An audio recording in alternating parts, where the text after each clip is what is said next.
دیکھیں جی، ایک بار ضرور ہماری تاریخ میں یہ ہوا تھا جب افتخار چودھری صاحب کے خلاف سپریم جوڈیشل کونسل نے کارروائی شروع کی تھی، تو انہوں نے اس کارروائی کو روکنے کے لیے ایک آرٹیکل 184(3) کے تحت ایک پٹیشن فائل کر دی تھی، جو کہ میرا خیال ہے جسٹس رمدے صاحب کی سربراہی میں ایک بینچ بنا تھا، اور اس بینچ نے فیصلہ کیا تھا کہ یہ کارروائی جو سپریم جوڈیشل کونسل کی ہے اس کو روک دیا جائے گا، وہ غلط کارروائی ہے، اور اس کے بعد افتخار چودھری صاحب واپس آ گئے تھے ایز چیف جسٹس۔ لیکن اس کیس میں اور اس کیس میں یہ فرق ہے کہ وہ پٹیشن فائل کی گئی تھی، سپریم جوڈیشل کونسل نے ابھی تک فیصلہ نہیں کیا تھا۔ ان شوکت صدیقی صاحب کے کیس میں سپریم جوڈیشل کونسل نے فیصلہ کر لیا ہے، اس فیصلے کے خلاف ابھی تک کوئی ہماری تاریخ میں ایسا کوئی کیس نہیں ہے جس میں وہ ایک ریویو ہوا ہو اور سپریم جوڈیشل کونسل کا فیصلہ ختم کر دیا گیا ہو۔ اچھا، ایک اور سوال یہ ہے کہ اب یہ جسٹس صاحب جو ہیں یہ لیگل پریکٹس کر سکتے ہیں اس فیصلے کے بعد یا نہیں؟ سپریم کورٹ میں، ہائی کورٹ میں تو ظاہر ہے ویسے نہیں کر سکتے۔ جی، قانون یہ کہتا ہے کہ وہ جو ہائی کورٹ کے جج ہیں وہ اس ہائی کورٹ میں نہیں پریکٹس کر سکتے جس ہائی کورٹ کے وہ جج تھے، لیکن کسی بھی اور ہائی کورٹ میں یا سپریم کورٹ میں وہ اپنا پریکٹس کر سکتے ہیں۔ صحیح ہے، ٹھیک ہے، یعنی معزولی کے باوجود، مس کنڈکٹ اور معزولی کے باوجود بھی؟ جی بالکل صحیح۔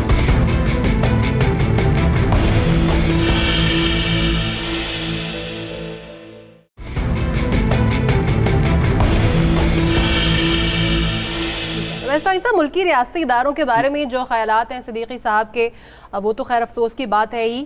آپ ظاہر ہے آپ اپنے جسٹس سسٹم پر بھی بار بار انگلی اٹھا رہے ہیں۔ پہلے آپ نے کہا کہ 50% عدلیہ اور 50% ادارے جو ہیں، دیگر ادارے، وہ ذمہ دار ہیں ان تمام تر حالات کے، اور اب یہ کہ اپنے ہی فیوریٹ جج کو اسلام آباد ہائی کورٹ کا جج بنانا چاہتے ہیں، اپنے ادارے کے پر بار بار انگلی اٹھا رہے ہیں، بڑے تشویش کی بات ہے ویسا۔ میں دیکھیے، جس طرح سابق وزیر اعظم نواز شریف صاحب نے نااہلیت کے بعد ایک متنازع اور غیر ذمہ دارانہ بیان دیا تھا ڈان کے انٹرویو میں کہ we should not allow non state actors to cross the border into Mumbai and kill 150 people, کہ ہمیں ہماری ریاست کو غیر ریاستی عناصر کو نہیں الاؤ کرنا چاہیے، اجازت نہیں دینے چاہیے کہ وہ ممبئی میں جائیں اور 150 افراد کو ماریں۔ تو انہوں نے بیسکلی ریاست کو چارج شیٹ کیا تھا اپنے سیاسی مقاصد میں، اور اسی طرح میں سمجھتا ہوں کہ شوکت عزیز صدیقی صاحب نے اپنے عدلیہ ادارے کو، اپنے پوری عدلیہ کو چارج شیٹ کیا ہے، اور وہ بھی اس تناظر میں آپ دیکھیے کہ جب ان کے خلاف 2 ریفرنسز سپریم جوڈیشل کونسل میں تھے اور ان کی فراغت تھی، میں سمجھتا ہوں کہ شوکت عزیز صدیقی صاحب ماضی میں متنازع رہے ہیں، اپنی انتہا پسند سوچ کی بنیاد پہ جو انہوں نے فیصلے کیے ہیں، ایک فرقے کے خلاف انہوں نے باقاعدہ ایک لسانی پروفائلنگ کروانے کی کوشش کی، پھر جس طرح فیض آباد کے اندر جو دھرنا تھا اس کے اندر بیانات دیے، میں سمجھتا ہوں کہ اب ان کو اخلاقی طور پہ پریکٹس نہیں کرنی چاہیے۔ وہ اس وقت مزید غیر ذمہ دارانہ بیانات دے کر وہ میڈیا کو اپنے شہ سرخیوں کی زینت بنوانا چاہ رہے ہیں اور اپنے آپ کو ریلیونٹ بنانا چاہ رہے ہیں۔ تو میں سمجھ رہا ہوں کہ ان کی یہ غیر اخلاقی، غیر ذمہ دارانہ بیانات ہیں، اس کا خاتمہ ہونا چاہیے۔ انہوں نے اپنی اننگز کھیل لی ہے، صحیح یا غلط، اگر وہ اس کو مزید اچھالیں گے تو بہت سارا گند ان کے دامن پر گرے گا، جو میں سمجھتا ہوں کسی بھی ماضی میں اتنے ذمہ دارانہ عہدے پر رہ کے وہ نہیں ہونا چاہیے۔ بالکل ٹھیک ہے ارشاد صاحب، اپنے ذاتی مفادات کی خاطر ملک کی عزت کو داؤ پر لگانا، دنیا کی بہترین افواج میں جس فوج کا شمار ہوتا ہے اس پر الزام لگانا، ملک کی سلامتی کو داؤ پر لگانا اور پھر بار بار لگانا، ایک بار نہیں، ایسے شخص کو دوبارہ اس معزز عہدے کے قابل سمجھا جائے؟ ظاہر ہے اس عہدے کے قابل تو وہ اب نہیں رہے نا جی، ایک دفعہ معزول ہو گئے تو دوبارہ جج تو نہیں بن سکتے۔ جس طرح علی ظفر صاحب کہہ رہے ہیں وہ وکیل کے طور پر پریکٹس کر سکتے ہیں، لیکن عین ممکن ہے اس طرح کی وہ حرکتیں کرتے ہیں تو شاید کسی وقت اپنا لائسنس بھی کینسل کرا بیٹھیں۔ ایک شخص کو اللہ تعالیٰ نے عزت دی، وہ اسلام آباد ہائی کورٹ کا جج بن گیا، وہ سینئر جج تھے، وہ چیف جسٹس بھی کسی وقت بن سکتے تھے، لیکن اس غیر متوازن رویہ کہوں گا کہ کبھی وہ اب اسلام آباد دھرنے کو لے لیجئے کہ حکومت نے کوشش کی، فوج نے کوشش کی اس دھرنے کو بخیر و خوبی ختم کرانے کے لیے. اس وقت انہوں نے نوٹس لے لیا اور اس کو احسن اقبال صاحب کو بلا لیا کہ جی آپ کیوں ختم کرا رہے ہیں، یعنی آپ ملک میں فساد چاہتے ہیں. غیر متوازن رویہ تھا. اسی طرح آپ کے خلاف جوڈیشل کارروائی ہو رہی ہے جوڈیشل کمیشن میں، آپ ہائی کورٹ بار میں وہاں بار میں جاتے ہیں، راولپنڈی بار میں، اور جا کے ایک تقریر کھڑکا دیتے ہیں. تو اس کی وجہ سے انہوں نے سب سے زیادہ اپنے آپ کو نقصان پہنچایا ہے، کیونکہ 21 جولائی کو انہوں نے بیان دیا، نہ تو اس کا فائدہ نواز شریف صاحب کو پہنچا کہ الیکشن کے نتائج کو وہ تبدیل کر سکتے، نہ وکلاء برادری نے ان کا ساتھ دیا، نہ کسی اور طبقے نے، بلکہ جو لوگ ان کے بعض فیصلوں کی وجہ سے خوش تھے اور ان کو ایک ہیرو سمجھتے تھے، انہوں نے بھی سمجھا کہ یہ فیصلے بھی شاید مستقبل بینی کے تحت تھے کہ جی میں ہیرو بن کے جب میرے خلاف کوئی کارروائی ہوگی تو میں کہوں گا جی ان فیصلوں کی وجہ سے ہوگا. اگر وہ ان فیصلوں کو بنیاد بناتے اپنی برطرفی کی تو شاید ان کو کوئی ہمدردی مل جاتی. لیکن جب آپ نے عدلیہ کو، فوج کو متون کرنا شروع کر دیا تو وہ ہمدردیاں بھی اب ختم کر بیٹھے ہیں. تو میرا خیال ہے یہ رویہ مناسب نہیں ہے کسی بھی ذمہ دار شہری کو، خاص طور پر جو جج رہا ہو. یعنی آپ یہ سوچنے پر مجبور کر رہے ہیں کہ جن لوگوں نے آپ کو جج بنایا ان کی اصابت رائے اور ان کے بارے میں سوچنا پڑے گا کہ کس بنیاد پر ان کو جج بنایا گیا تھا. کہ اب اگر ذاتی معاملے میں وہ اس قدر غیر متوازن ہے تو باقی فیصلوں میں وہ کیا کرتے ہوں گے؟ بالکل صحیح سوال. میرا خیال ہے وہ اپنے ساتھ زیادتی کر رہے ہیں. بالکل ٹھیک ہے. بریک لیتے ہیں ناظرین. بریک کے بعد جب ہم واپس آئیں سے کنٹینیو کریں گے، ساتھ ہی رہیے گا.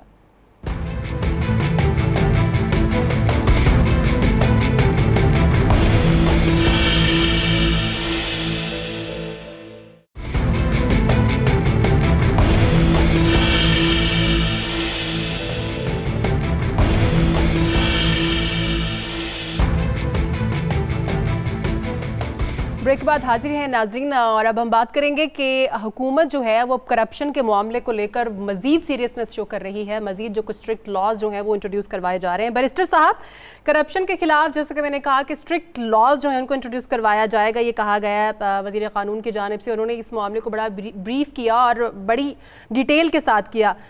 سر، لاز تو پہلے بھی ہیں اور ان میں پہلے جو لاز ہیں ان میں اور جو اب انٹروڈیوس کروائے جا رہے ہیں ان میں سر ڈفرنس کیا ہے؟ اس کے علاوہ مین تھنگ کہ امپلیمنٹیشن کا جو ایلیمنٹ ہے اس کے لیے کیا انتظامات ہیں، کیونکہ ہمیشہ امپلیمنٹیشن میں کوتاہی برتی جاتی ہے.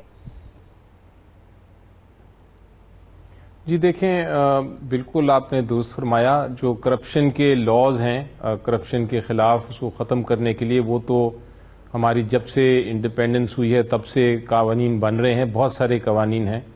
مسئلہ قوانین کا اتنا نہیں ہے جتنا کہ امپلیمنٹیشن کا ہے، کیونکہ قانون آپ بنا لیتے ہیں لیکن انویسٹیگیشن ایک ادارے نے کرنی ہوتی ہے. انویسٹیگیشن کے بعد پروسیکیوشن جو ہے وہ دوسرے ادارے نے کرنی ہوتی ہے اور پھر شہادت دینی ہوتی ہے عدالت میں، اور اس کے بعد پھر فیصلہ آتا ہے.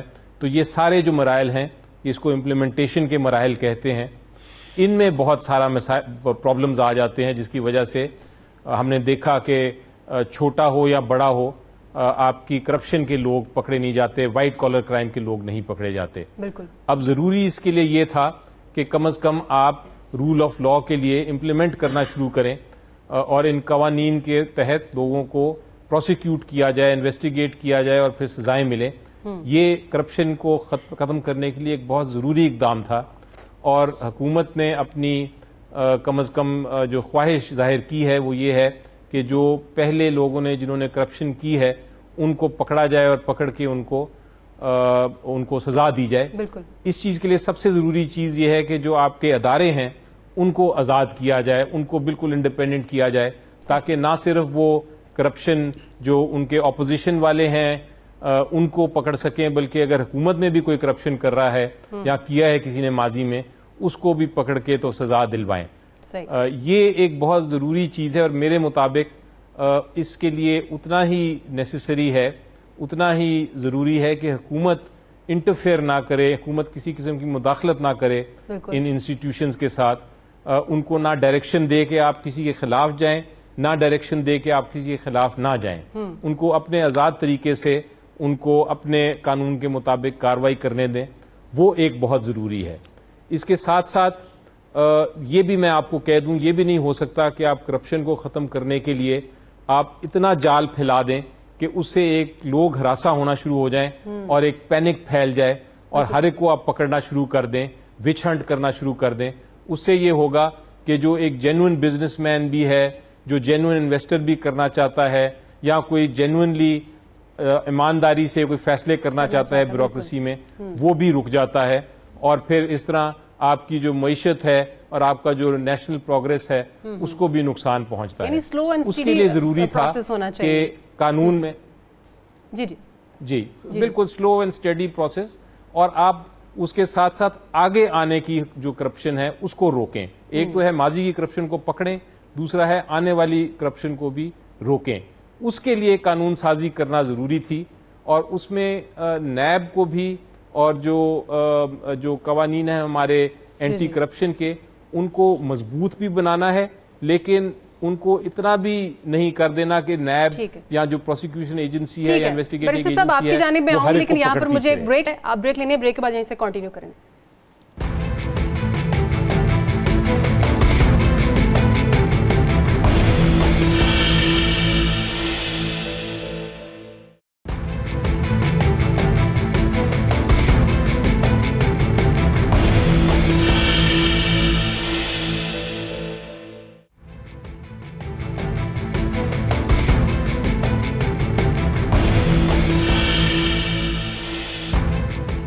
بریک بعد خوش آمدید ناظرین. تو بریک سے پہلے ہم بات کر رہے تھے کہ تمام اپوزیشن جماعتیں جو ہیں وہ اکٹھی ہو رہی ہیں. فیاض حسن چوہان صاحب ہمارے ساتھ موجود ہیں. فیاض صاحب، اپوزیشن دوبارہ اکٹھے ہونے کی کوشش کر رہی ہے. پچھلی بار کا اتحاد تو آپ نے بھی دیکھا ہو کس طرح سے بری طرح سے فلاپ ہوا ہے. زرداری صاحب نے کہا ہے کہ اصل مسئلہ جو ہے وہ یہاں پر 18th امینڈمنٹ کا ہے، اس کو واپس لانا چاہتے ہیں. دوسری بات انہوں نے ایک یہ بھی اہم بات کی ہے کہ اصل ایشو جو ہے وہ صرف اور صرف مجھ سے ہے، میرے ہی دوستوں کو اٹھایا جا رہا ہے. کیا کہیں گے؟ بسم اللہ الرحمن الرحیم. دیکھیں، بنیادی طور پر یہ سارے لوگ کے جو اکٹھے ہو رہے ہیں، میں نے آج سے 2 دن پہلے بھی کہا تھا کہ یہ بنیادی طور پہ آل پاکستان لوٹ مار ایسوسی ایشن ہے کہ جس نے پچھلے 10 سالوں میں خصوصاً اور پچھلے 40 سالوں میں عموماً اس پاکستان کو لوٹ کر اس کے اوپر اربوں ڈالر کا قرضہ یا اس کے سارے اداروں کو خسارے میں، ہزاروں ارب روپے کی منی لانڈرنگ، ہزاروں ارب روپے کی کرپشن کرنے کے بعد اب پہلی حکومت آئی ہے کہ جو مساق جمہوریت کی چھتری تلے ان کی آپس میں نہ تو کزن ہے، نہ رشتہ دار ہے، نہ عزیز ہے، وہ بالکل آزاد ہے اور عمران خان صاحب کی قیادت میں احتساب کرنا چاہتی ہے. اور اس پاکستان کی عوام نے عمران خان صاحب کو اور پی ٹی آئی کو مینڈیٹ ہی یہی دیا ہے کہ اس ملک کو اس لاچاری اور بےحالی اور بدحالی تک جنہوں نے پہنچایا ہے ان کا احتساب کیا جائے، ان کا چیک اینڈ بیلنس کیا جائے. تو میں یہ سمجھتا ہوں کہ اب ان کو یہ چیزیں نظر آ رہی ہیں کہ اب یہ سارا کچھ ہونے چلا ہے. تو اب مولانا فضل الرحمان صاحب کو انہوں نے کنوینئر بنا کے آل پاکستان لوٹ مار ایسوسی ایشن کا اب یہ سارے لوگ اکٹھے ہونے کی کوشش کر رہے ہیں. لیکن میری طرف سے یہ پریڈکشن یاد رکھیے گا، ان میں سے ہر بندے نے 5 سال انشاءاللہ بالکل سوتر کی طرح جنا سیدھے ہو کے اپنے آپ میں رہنا ہے. کوئی بھی دائیں بائیں ہل نہیں سکے گا. اور 5 سال انشاءاللہ عمران خان صاحب اپنی وزارت عظمیٰ بھی پوری کریں گے. اس پاکستان کو جو ہے وہ قرضوں کے شکنجے سے نکال کر، پاکستان کو اس معاشی بدحالی سے نکال کر اپنے ایک پاؤں پہ بھی کھڑا کریں گے. اور یہاں پر جن لوگوں نے اس ملک کو لوٹا، وہ کہتے ہیں نا کہ کتاب سادہ رہے گی کب تک، کبھی تو کتاب سادہ رہے گی کب تک، کبھی تو آغاز باب ہوگا. جنہوں نے بستی اجاڑ ڈالی کبھی تو ان کا حساب ہوگا. اس کے عین مصداق انشاءاللہ پی ٹی آئی اور عمران خان صاحب آزاد انویسٹیگیٹو اداروں کے ساتھ کوآپریٹ کرتے ہوئے اس پاکستان کو لوٹنے والوں کو کسی نہ کسی انجام تک ضرور پہنچائیں گے. فیاض حسن چوہان صاحب یہ بتائے گا کہ جس طرح سے پچھلا ایک جو جب اتحاد ہو رہا تھا تو فلاپ ہوا، لیکن اس وقت اس کے بعد یہ باتیں کی جا رہی تھی کہ اگر کرپشن بچانے کے لیے نواز زرداری اکٹھے ہو گئے تو حکومت کو ٹف ٹائم دے سکتے ہیں. اب یہ اتحاد ہونے جا رہا ہے، کیا کہیں گے؟ کوئی ٹف ٹائم مل سکتا ہے پی ٹی آئی کو؟ سر، یہ جتنا مرضی اتحاد کر لیں، یہ چاہے آل پارٹیز کانفرنس بلائیں، چاہے یہ کنٹینروں پہ چڑھیں، چاہے یہ کیٹو کی پہاڑی پہ چڑھیں، یہ جو کچھ مرضی کر لیں، پاکستان کی عوام دیکھ رہی ہے کہ عمران خان صاحب being a prime minister, being a leader of the Pakistan, جس اخلاص اور دیانتداری کے ساتھ اس پاکستان کو اس معاشی مجدہار سے، اس معاشی مصائب سے، اس سیاسی اور اخلاقی بےحالی اور بدحالی سے نکالنے کے لیے جد و جہد کر رہے ہیں. پاکستان کی عوام انشاءاللہ ان کے کسی جناب لارے لپے میں نہیں آئے گی، ان کے کسی